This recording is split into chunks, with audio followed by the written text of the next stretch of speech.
Today's episode of Necronomipod is brought to you by Beardology. There are a lot of imitators out there, but there's only one place I buy my beard oil. Beardology beard oil nourishes your skin and won't leave you with that greasy feel. With over 17 cents available in their extensive product line, I trust my beard to Beardology. You can find Beardology at beardology.co. Use code NECRO15 to receive 15% off your purchase. Beardology. Discover the best way to avoid the shave.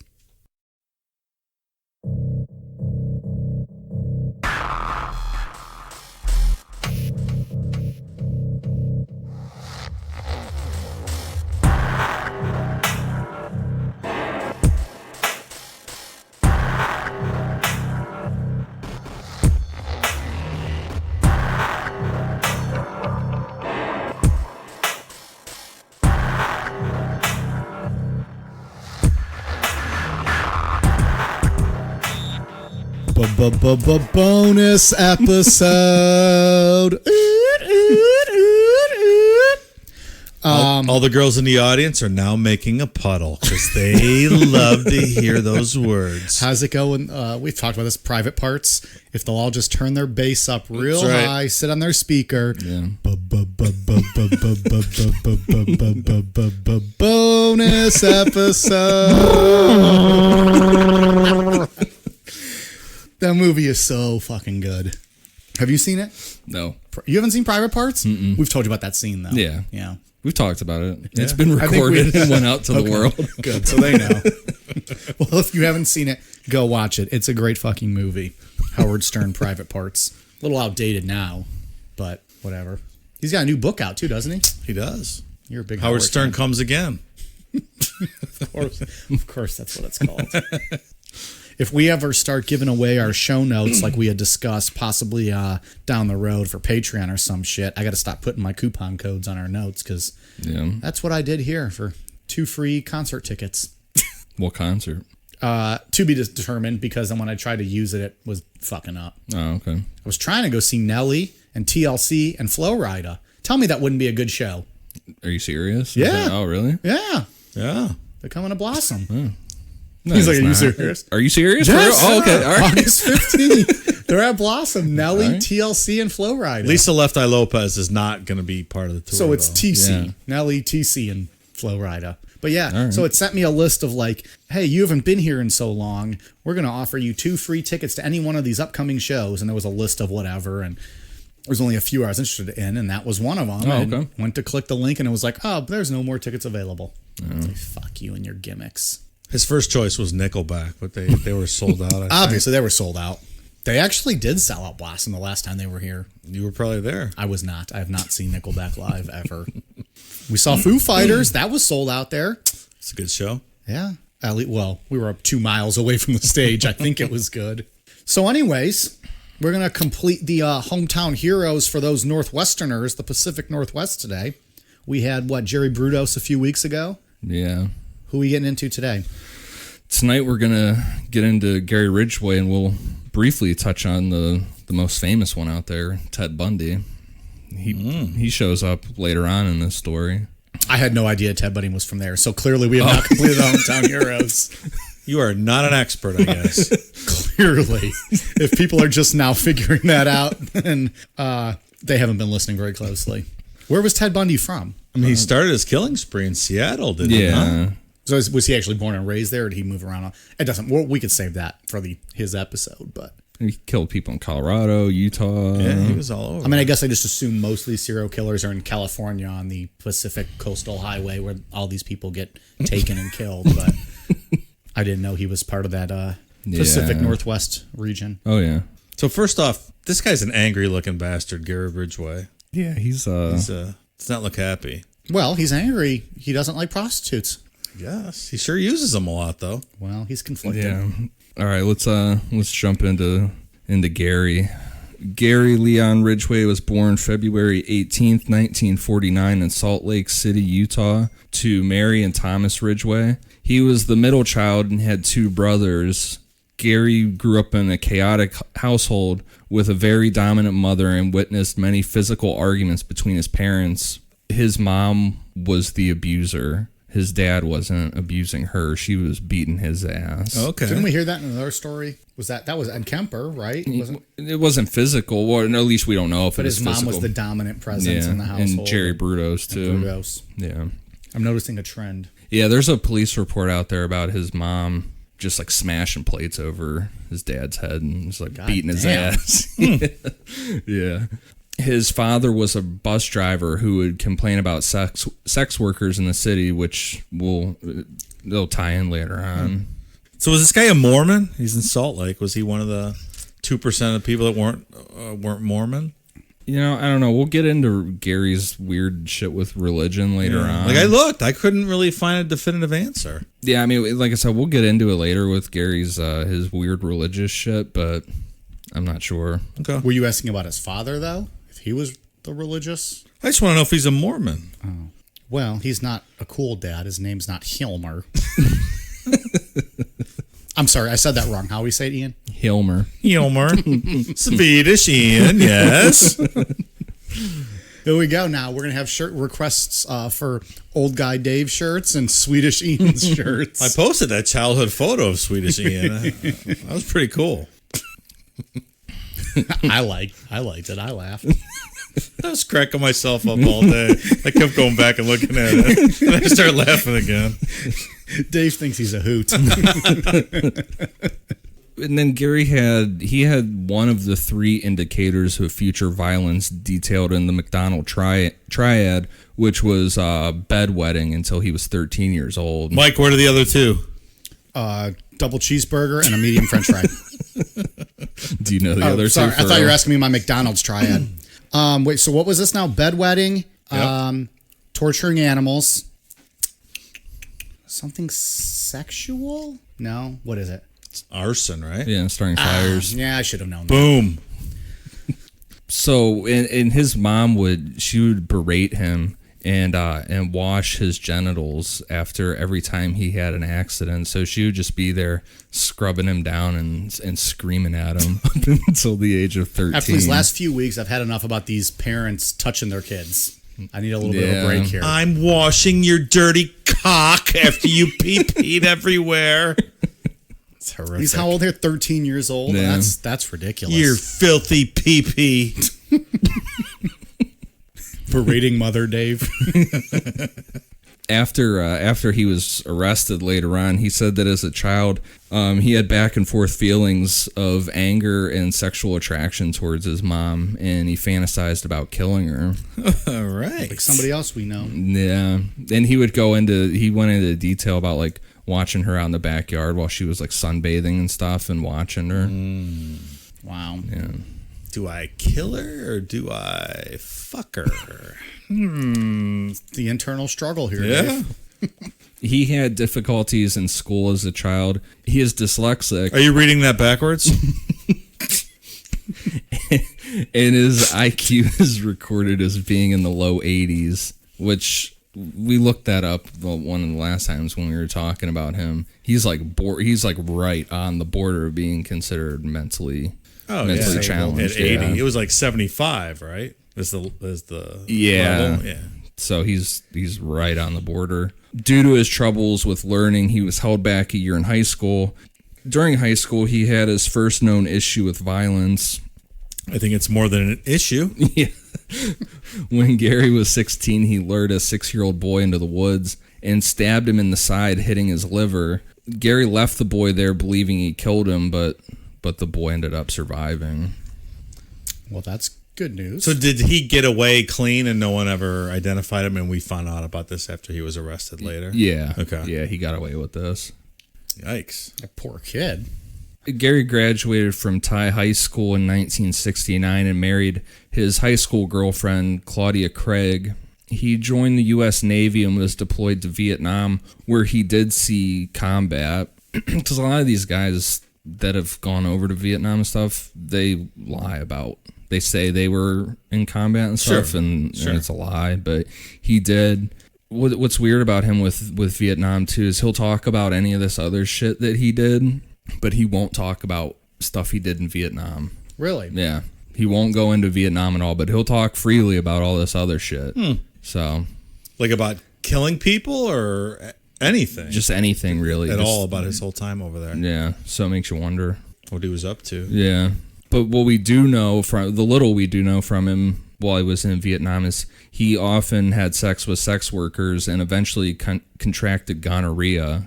Even though he had contracted gonorrhea, he still had sex with sex workers without protection, and it was almost like he was pissed off and was just trying to spread it more.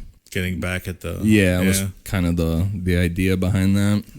While he was over in Vietnam, his wife had an affair, and their marriage ended within a year of him being over there. His second marriage to Marcia Winslow ended due to infidelities by both of them. After he was arrested, Marcia told reporters of an incident where they were getting out of their car one night after a party, and Gary came up from the side of the car and put her in a chokehold from behind. At the time, he claimed it was just a joke, but thinking back on it, Marcia felt like there was something more to it. So he almost offed his own wife, probably. Yeah, so he came up and choked her from behind. Yeah. And then ran back around the other side of the car and acted like it wasn't him that did it. Kind of like Jerry Brudos. Yeah, the guy knocked me out in the barn and came up and attacked you. Yeah. It's just, but so fucking weird. Brudos, I mean, they both got away with it, right? There was no direct consequences in either one of them. No, yeah. Well, I mean, he's married to her, so I don't know if she's just like... Or maybe the marriage is coming to an end. He's like, maybe I'll get rid of her this way. During his second marriage to Marcia, Gary became very religious. He would go door to door attempting to get people to convert to Christianity and read the Bible out loud at work and home. I love when people do that at work. That's awesome. Just sit there and read the All Bible. the good parts, read them out loud. What are the good parts, Dave? Well, I guess Revelations would be a good part. The end of the world. He also insisted that Marcia follow strict preachings of their pastor, so be like super conservative and stuff at home. Like, don't do anal. Well, that's the thing with him. We'll get into his sexual habits because it's real back and forth with him. So, but at this time he's being conservative, but he's still going out and banging prostitutes. Yeah. Oh, that never happens. Well, and then people also said that while he was reading the Bible, he would just start crying.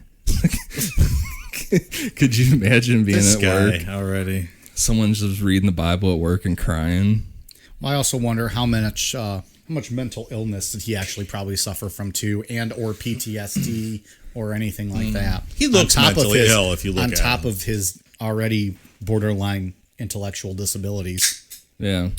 Well, Mike, you had some religious people stop by your house to chat with you a couple weeks ago. That's right. How did that go? They asked, they wanted to talk to me about the Bible. I said, I'm not really a religious person. Thank you for stopping by. And they asked how I deal with all the anger in the world or the negativity in the world. And I gave some kind of, BS answer or whatever. And Dave reminded me I should have told them I handle it with copious amounts of alcohol. Probably would have been a more honest answer. And then they asked if they could read me some scripture, and I said, no, thank you. Got things to do. Yeah. And that was the end of it, really. All right. And then I texted Dave and warned him that he might be having visitors soon because they're out and about, and he was getting prepared for that battle. Speaking of people coming door to door, the other day, Angie wasn't home. And I was expecting her to come home soon. I had shut the front door and I had it locked. And I know like our one key doesn't work with the lock. So I heard knocking on the door. And I thought it was her. And so I'm like fucking around and real high pitched. I'm like, who is it? Like being real stupid. I went down and opened the door and it was some fucking young like teenage girl going around signing. You're trying to get people to sign on for green energy. She was looking at me like I was like fucking maniac. I did it so loud. Did you just go ahead and sign for her to get her out of there? Like, I'm sorry you had to hear that. Please go. Like, here's my number. Please leave. I have to come back later and doing the dishes. She was looking at me like I was a complete crazy person. That's funny. So I assume you pulled her in and killed her, right? Yeah, I did. Her head's hanging out in the garage. a wall of mounted body parts. But regardless of being really religious, like you said, Mike, he continued to have to go out and find sex workers, and he started encouraging Marcia to have sex with him in public, and then even places with or without him. No, with him. Oh, okay. Just making sure. Yeah, with him, and then He could have been into that also. No shame. No, that's why I'm asking. And there are, I mean, his first one, although this was the one, this marriage, they both had infidelities, so they're just kind of swingers, maybe. That's cool. Hey. I was just asking. whatever you do. He also just liked to also bang his wife in public. So there's Maybe he liked to watch his wife get banged in public. Either way is well, okay. but that's not what we're stating here. We don't know That's that. why I was asking We know the that he question. wants to bang his wife in public. It's in the Bible. Bang your wife in public? Yeah, all that stuff. Is that in Psalm? Is that in Psalms? The book of Acts, maybe. I don't know. Tell you where it's not. Leviticus. He also wanted to would take her out and have sex with her where he had buried some of the bodies. That's pretty hot. It's pretty wild, yeah. Such a romantic. What's that aroma? Rotting flesh? Is that a young girl rotting I smell over there, Gary?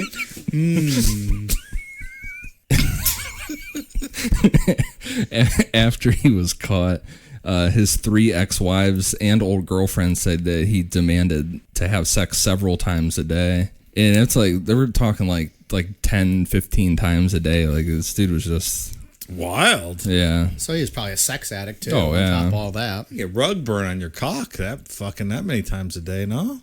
I would imagine so, as well as probably many other issues to deal with. He's got gonorrhea. Yeah. He's got fucking his wife on a corpse's burial spot. He's got the rug burn. There's a lot going on here. This is a little too much for me.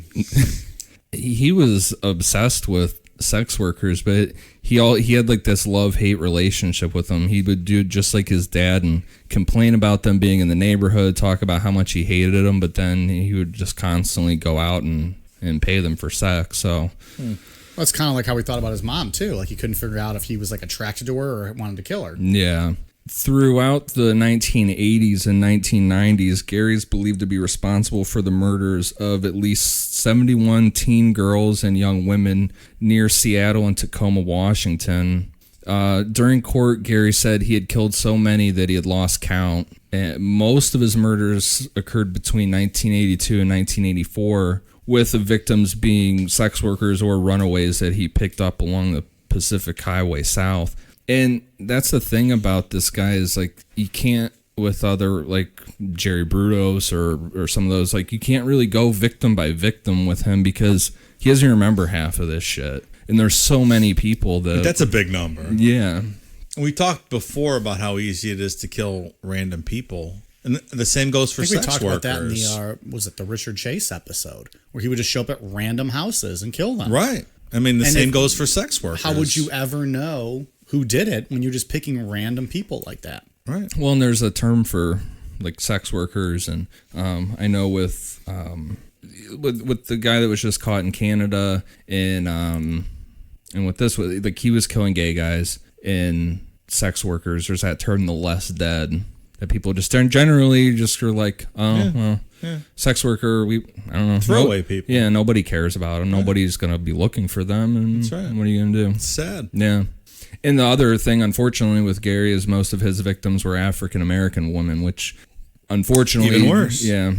Yeah, and sometimes no one's looking for them, so it doesn't really get any Yeah. traction with Not- law enforcement. So the method that Gary would use to kill was strangulation, and most of the bodies were dumped in wooded areas along the Green River, Seattle-Tacoma International's airport, and other areas within South King County. There were also 2 confirmed murders and 2 suspected ones of his in Portland, Oregon.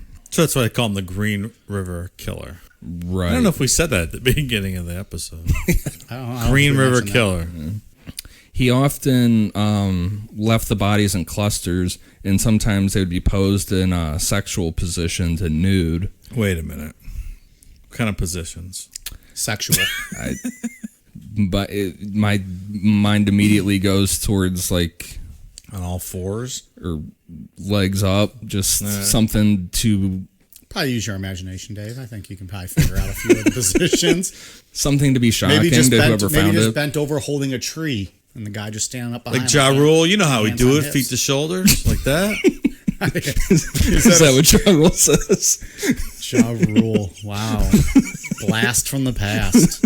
He's up there with Sade. Fucking you in the backseat of the Yukon. Ja Rule, man. By the time I started to know who Ja Rule was, I think he had went soft. He was featured all over TRL. I like Ja doing Rule. Cuts with. You know how we do it. Feet to shoulder. See the one who's like, every thug needs a lady. Sure is. All right, Ja, thanks. Now I'm gonna have to Dave hashtag- Chappelle talking about people giving their opinion on 9/11 or whatever, and it was like, so he said something like, "Where's Ja Rule? I need to find out what Ja Rule, what his input is on this." That's great. He's like, "Who the fuck cares what Ja Rule thinks?" They turn it back to the regular news. If we continue to talk about him, I'm gonna have to hashtag this episode with Ja Rule at some point. But with leaving them in clusters, I think with a lot of these guys, it's like to like up that shock value to whoever finds the body. You know what I The mean? positions he puts somebody Right, down. because if you come across a dead body, you're like, oh fuck, freaked out. But if you come across one with its legs Sure. spread open, Well, that and you're he's like, a sex crazed addict, so he probably got off on the positions and he put him in too. yeah. And sometimes Gary would return to his dump sites to have sex with the corpses of his victims. All right. And later on, he said that he didn't find necrophilia any better than normal sex, but doing this curbed his desires to go out and find an alive victim. No better, but no worse, I guess. So his necrophilia may have saved a life. Yeah.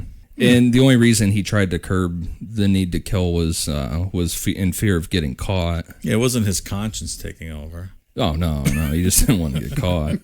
To further avoid getting caught, Gary would litter the dump sites with gum, cigarettes, and items that had handwriting on them from other people. And then a few other times he crossed state lines with bodies to confuse police. That's pretty slick for a low IQ guy. Yeah, I don't it's know. not bad thinking. Pretty good. Mix it up a little bit, keep people guessing. So the typical murder for Gary would go that he would pick up each victim, usually a sex worker. Oftentimes he would show them pictures of his son to earn their trust. Or there were sometimes that he had his son with him in the car. gosh. His son was really little. Hi, I'm Gary. This is my son, Gary Jr. You ready to suck my cock? And then died. And his kid was too little to even know what was going on at the time. But Wow. yeah. Imagine you're Gary Jr. now. Is Gary Jr. still around? Yeah, and that's the Is that actually his name, or are you just going with that? I'm assuming. No, I I don't don't give a know. fuck what his name is. Gary Jr.? We're going to call him Gary Jr. for the purposes of the podcast. All right. he the thing where he took the bodies state lines, that's the ones in Oregon. Those were a camping trip with his son that he was like, oh, let's go camping, and had two bodies in the trunk, and then while his son was sleeping that night, he buried him out there. Jesus. Yeah. And the thing too is, growing up and stuff, I know his son has come out and said he would have never thought. He was like, my dad was a great dad. I would have never thought that anything like this was going on. But so maybe sometimes he was in his car seat in the back seat. Dad was getting fucking hookers in the front and then strangling them. That's a lot to process. I mean, maybe, I yeah. think, right? If he's young enough to not know what's happening. Yeah. It's Fuck a that. wild it's a wild scene. It is a wild scene. I would agree with that. It's a wild scene. After raping them, Gary would manually strangle them from behind. And after a bunch of victims started to scratch and bruise his arms trying to fight him off, he began to use ligatures to strangle them. He would kill victims in his home, his truck, or in a secluded area. It was just kind of whatever was convenient for that situation. What was his favorite ligature to use? I think it was just a rope, I believe. I think. It is bold to do it at your own house. Yeah. But we see that all the time, apparently, with these guys. Yeah.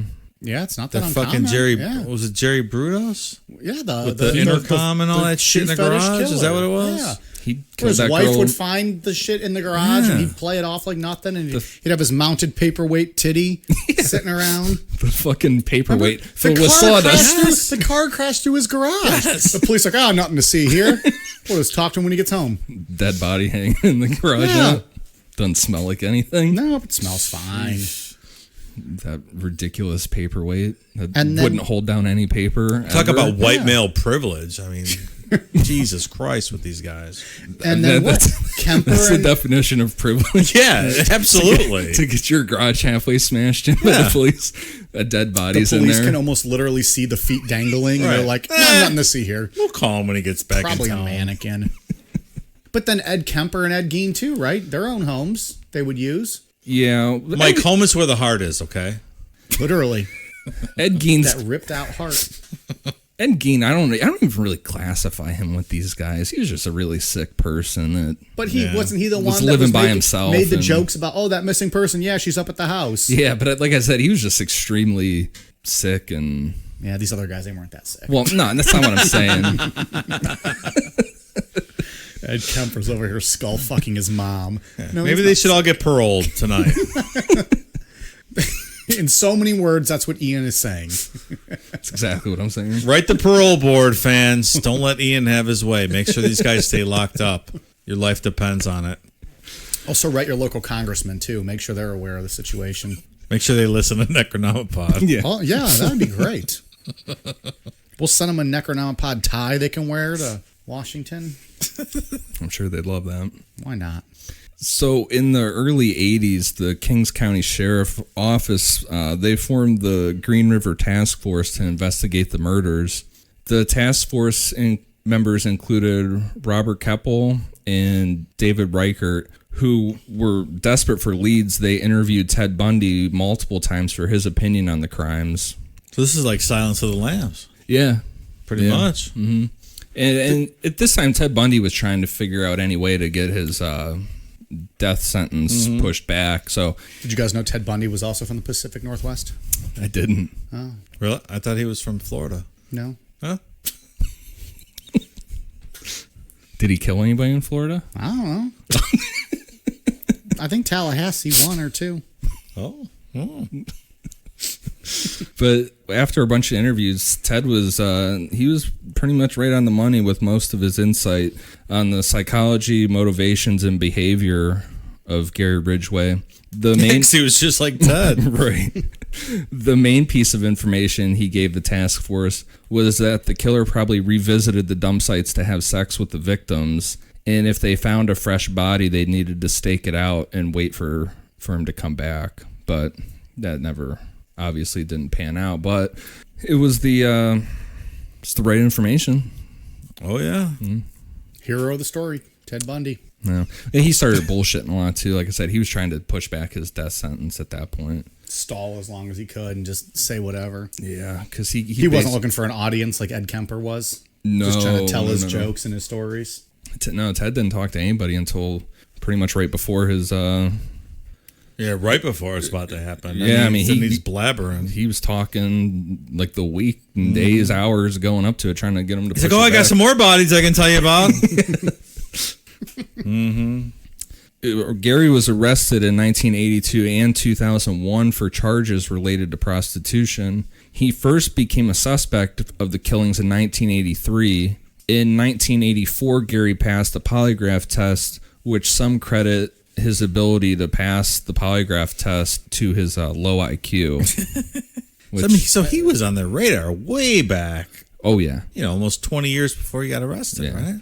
Well, that's, I mean, the girls that were working these areas, they knew him, but he was always with like, oh, I got my kid and whatever. I'm all wholesome and shit.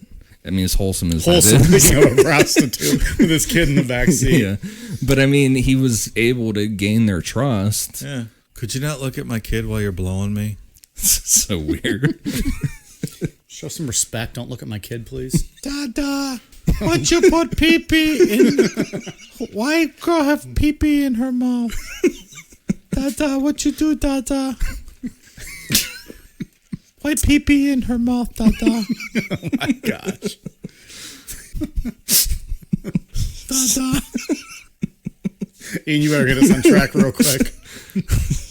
So with Dada, why you squirt milk into her mouth?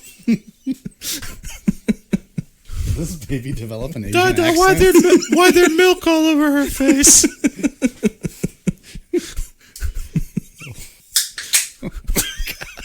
But even though Gary passed the polygraph, he was still on their radar, and on April 7th, 1987, they took hair and saliva samples from him. Sometime in 1985, Gary met his third wife, Judith Mawson.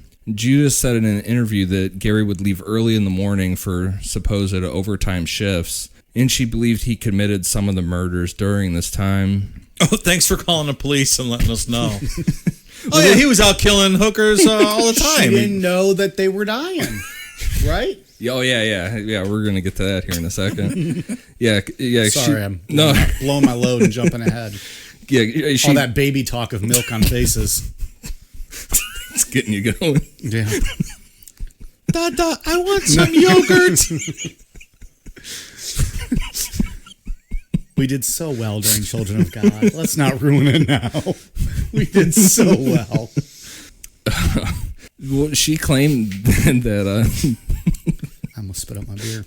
She claimed that she didn't suspect Gary of anything until the police contacted her in 1987, and she had not heard of any of the killings because she didn't watch the news. Oh, boy. Which I find that to be bullshit. Yeah. The news is depressing. I don't watch it. Tell me this bitch wasn't on Facebook all day? Come on. Forget about it.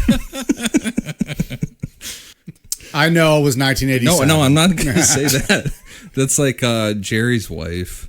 Turning a blind eye to all that shit. Yeah, just right. Looking up at the fucking ceiling the whole time, not paying attention. While he was married to Judith, his crimes declined, with only 3 of his known 49 being killed while they were together. So did he go dormant after this time? He didn't really kill anyone after this? He kind of thought he got away with it until all these years later? His wife said that his third wife, she said that she went along with this whole thing of him wanting to have sex whenever he wanted, kind of thing. And well, that's what the Bible says you're supposed to do. Well, I don't find that abnormal at all. Well, it seemed like it curbed some of this for him. Interesting. So the prior 2 wives wouldn't, so he had to go find the sex workers, which only enraged him that he had to actually do that, so he killed them. The new wife would bang him whenever he wanted to. So he didn't have to go find sex workers. So it curbed his urge to murder. I think we solved it. That's it. Yeah. Boom. See you next week. Interesting. Dada, I want some yogurt. I think he's grown up now. I think he grew up. He's like 23 now at this point. Well, and we also...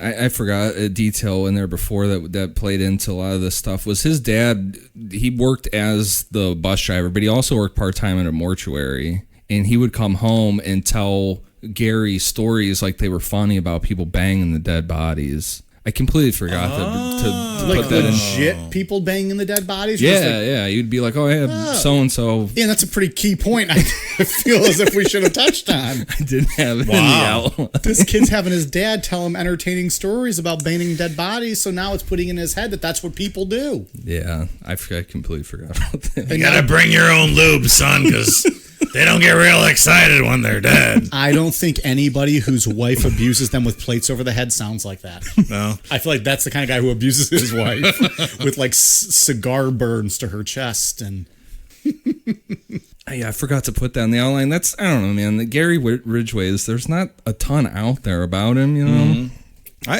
agree. I completely forgot about that, but yeah. That may have been something to mention, though. Yeah. Probably should put that in. Tales of Necrophilia by Daddy Ridgway. yeah, right. Hey, we caught it. We got it in there, which means we don't have to do a plan of correction for next episode. Yeah. When they're dead, son, they can't tell you not to put it in their pooper. His dad just sounded like Vince McMahon. I don't know. Kind of.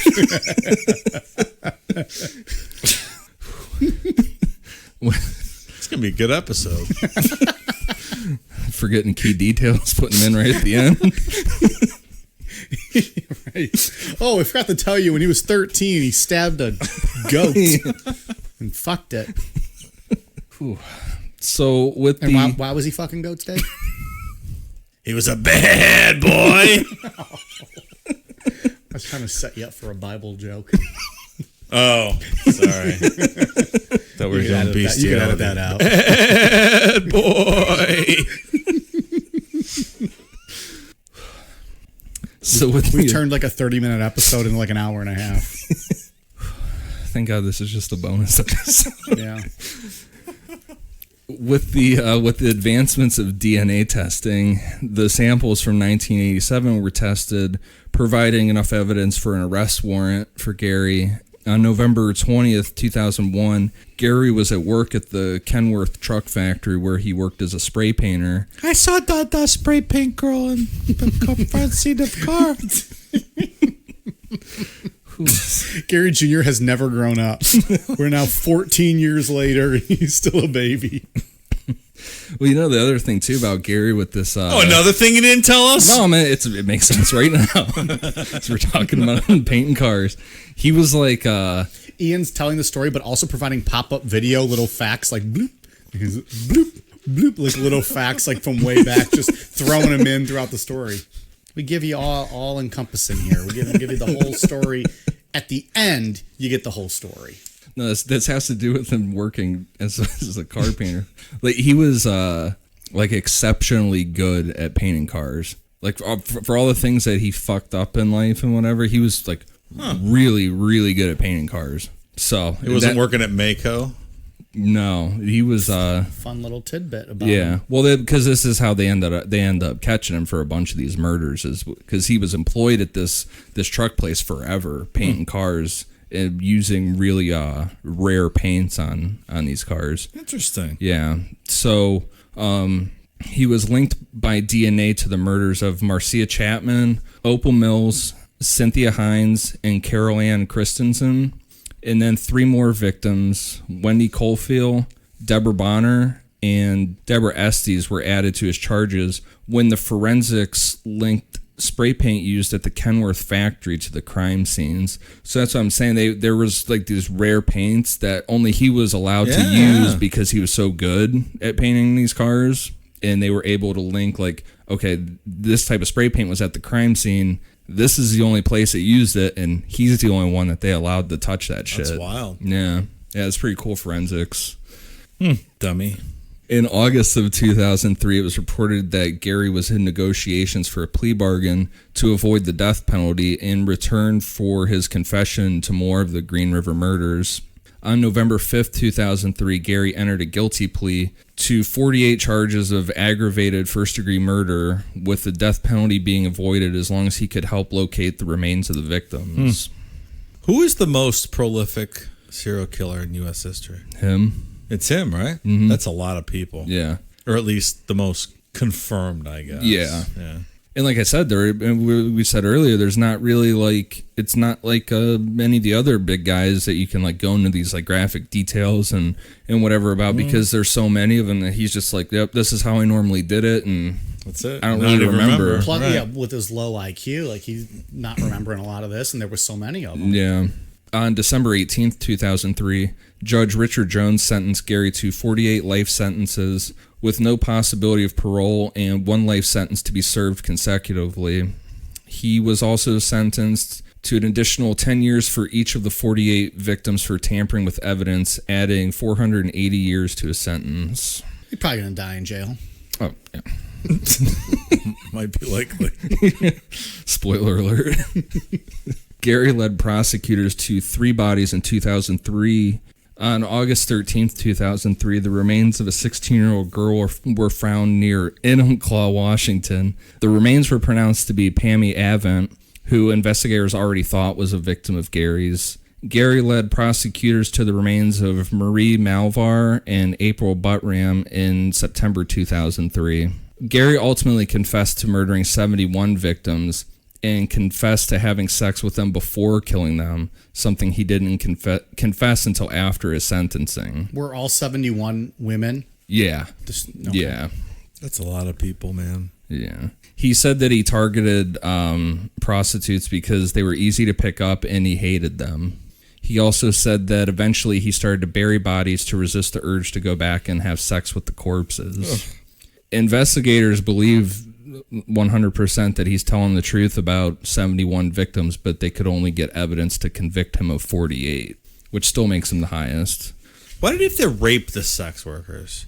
I think it's just An that extra hate level of brutality. Yeah, I think it's that hate thing. I think he's also a sex addict, and he would just go. I know, but they're sex workers. Why do you have to rape them? I guess. I was thinking after he killed them. Yeah. No, in the process, before he did that, it wasn't consensual. Right. They thought it was, and I then understand. it got. I was just my mind immediately went to going back and fucking the corpses. Which it always does with you.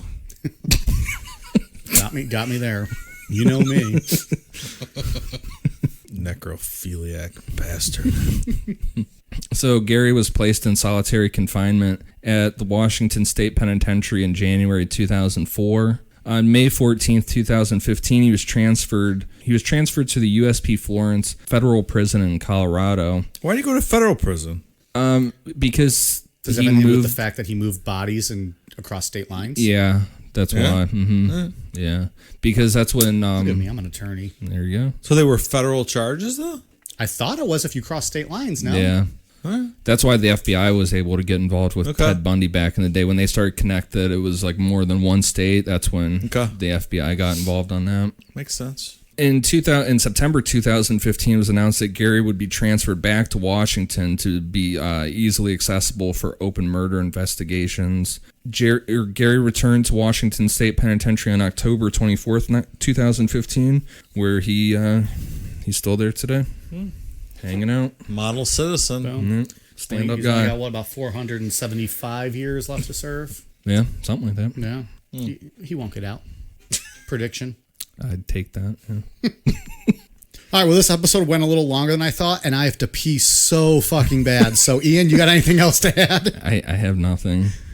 Gary Jr., you got anything else to add? I'm good, man. Good episode. Nice fella. A little bumpy here. I threw in some facts at the very end that should have been in the beginning. I think it's fine. That's good for the story. Yeah, it's pretty fucked up. A little different because we couldn't really go into like a play-by-play on each of his murders. Yeah. So just crazy, ill man. It's just the amount of time between when, the murders and then it's just interesting when the DNA pops up. Yeah. Almost 20 years later. They had his DNA there for that so long. It's just like so many of these guys, like they were on the radar, way back when. Right. It took the scientific advancements to actually catch them. That's why I want to do something down the road on like the Golden State Killer or something. Mm-hmm. One of these cases that you can really dig into that they had DNA for a long time and then caught him years after. Right. So, but yeah, that's it. I'm good on Gary. Gary Ridgway. All right. We're good to go? Yep. We're good. All right. We'll see you guys on Sunday.